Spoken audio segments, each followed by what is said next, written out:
রোজকার মতো চলে এসেছি আজকে আবার একটা নতুন রান্নার রেসিপি নিয়ে। তো আজকে রান্নার রেসিপি হতে চলেছে রুই মাছের ডিমের চপের রেসিপি।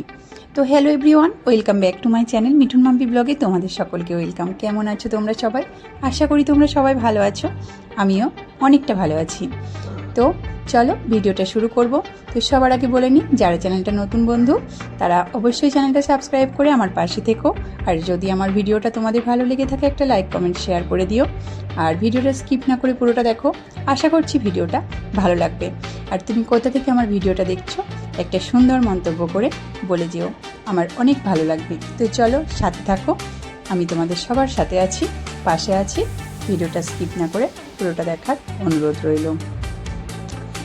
তো চলো ভিডিওর মূল পর্বে যাওয়া যাক। এইখানে আমি মাছের ডিমের চপটা বানানোর জন্য 250 গ্রাম মতো মাছের ডিম নিয়েছি। আর তার সাথে নিয়েছি আমি একটা বড় সাইজের পেঁয়াজ কুচি কুচি করে কেটে নিয়েছি। তার সাথে নিয়েছি আমি 7 থেকে 8 কোয়া মতো রসুনটাও আমি কুচিয়ে নিয়েছি। তার সাথে নিয়েছি 3 থেকে 4টে মতো কাঁচা লঙ্কাটাও আমি কুচিয়ে নিয়েছি। এবার দিয়ে দিলাম আমি স্বাদ মতো নুন আর সামান্য একটু হলুদের গুঁড়ো। এখানে তোমরা চাইলে জিরে গুঁড়ো ধনে গুঁড়ো অ্যাড করতে পারো, তবে ওটা আমি স্কিপ করে গেছি। আর এখানে দিয়ে দিলাম আমি 3 থেকে 4 চামচ মতো বেসনটার মধ্যে আমি খাবারের সোডা ব্যবহার করিনি, তোমরা চাইলে খাবারের সোডা ব্যবহার করতে পারো।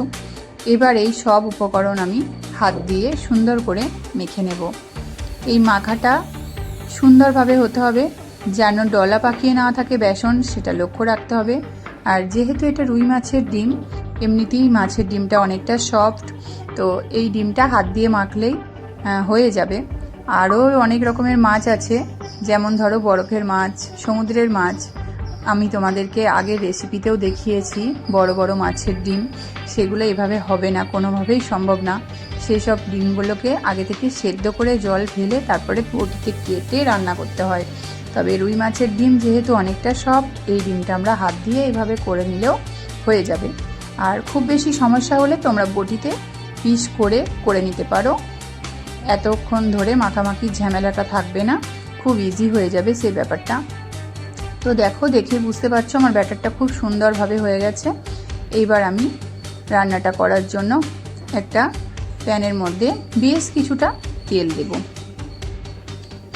তেলটা গরম হতে ছেড়ে দেব।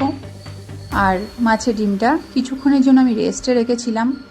তো এবার তেল গরম হয়ে এলে গ্যাসের ফ্লেমটা কমিয়ে দিয়ে একটা একটা করে মাছের ডিমগুলোকে আমি চপের আকারে সাজিয়ে নেব।